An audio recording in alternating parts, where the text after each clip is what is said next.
नमस्कार, मी डॉक्टर संदेश कसबे. आजचा महत्त्वाचा विषय म्हणजे the Deloitte global human capital ट्रेंडच्या रिपोर्टनुसार 59% IT सेक्टरमधील एम्प्लॉय हे डिप्रेशनचा शिकार होत आहेत. याचं नेमकं कारण काय?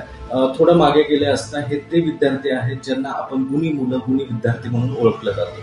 वेळच्या वेळी होमवर्क करणे, परीक्षांमध्ये चांगले गुण मिळवणे, शिक्षकांची शाबासकी, घरच्यांची प्रशंसा मिळवणे, समाजामध्ये प्रशंसा होणे, या सगळ्यांची सवय असणारे हे विद्यार्थी जेव्हा शालेय कॉलेज जीवन संपून प्रोफेशनल लाईफमध्ये जातात तेव्हा तिथला सिनारिओ वेगळा असतो. IT सेक्टरचं एक्झाम्पल घेतलं असता तिथे एक हिरार्की आहे, CEO आहे, मॅनेजर आहे, टीम लीड आहे आणि हे टीम मेंबर आहेत जे नव्याने काम करणारे एम्प्लॉय असतात. हे जे कुणी विद्यार्थी आहेत जे आता प्रोफेशनल लाईफमध्ये गेले, जॉब करतात, तिथे त्यांच्या हॅबिटनुसार तिथेही ते जीव तोडून पोट तिडकीने काम करत असतात, जेणेकरून आपल्याला दिवसाच्या शेवटी आपली प्रशंसा होईल, आपल्याला कोणाकडून तरी शाबासकी मिळेल या अपेक्षेने.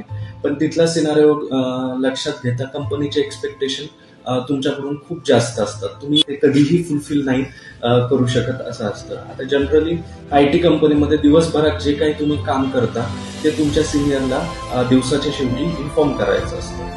यावेळी असं घडतं की सुरुवातीला CEO मॅनेजरचा कॉल घेतो, तो त्याला कंपनीचे एक्सपेक्टेशन सांगतो आणि तू कसा तुझी टीम कशी कमी पडते थोडक्यात लोकल लँग्वेजमध्ये थोडंफार झापतो. आता मॅनेजर टीम लीडचा कॉल घेतो, त्याला CEO कडून आलेलं फ्रस्ट्रेशन तो टीम लीडला ट्रान्सफर करतो आणि आता टीम लीड लगेच 15-20 मिनिटांमध्ये या टीम मेंबरचा कॉल. आता हे दिवसभर जीव तोडून काम करणारे एम्प्लॉय जेव्हा टीम लीडचा कॉल येतो त्यांना तो टीम लीड झापतात जातो.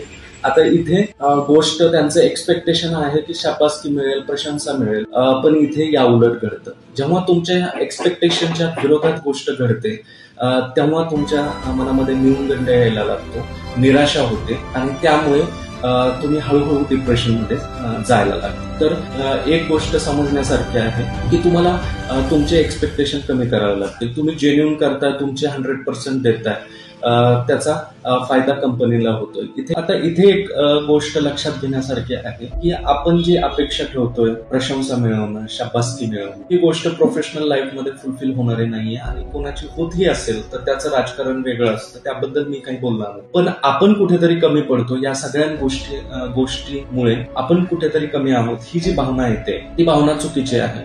कारण तुम्ही कमी असता, तुमचं काम कंपनीसाठी लाभदायक नसतं तर तुम्हाला 8-10 लाखाचं पॅकेज देऊन तुम्हाला कंपनीने घेतलं असतं का? आणि वार्षिक इन्क्रिमेंट तुमचं होत असतं का? तुम्ही 3-4 वर्षांनी, 2 वर्षांनी कंपनीमध्ये टिकून आहात म्हणजे तुम्ही कंपनीच्या कामाचे आहात. तर हा न्यूनगंड आणण्याची गरजच नाहीये की आपण कुठेतरी कमी पडतोय. जर हा न्यूनगंड तयार नाही झाला तर माणूस डिप्रेशनमध्ये जाणार नाहीये, नैराश्यामध्ये जाणार. तर हीच त्या गोष्टीची चाबी आहे. आपलं एक्सपेक्टेशन वेळेनुसार, सिनारिओनुसार आपल्याला बदलावं लागेल. थँक्यू.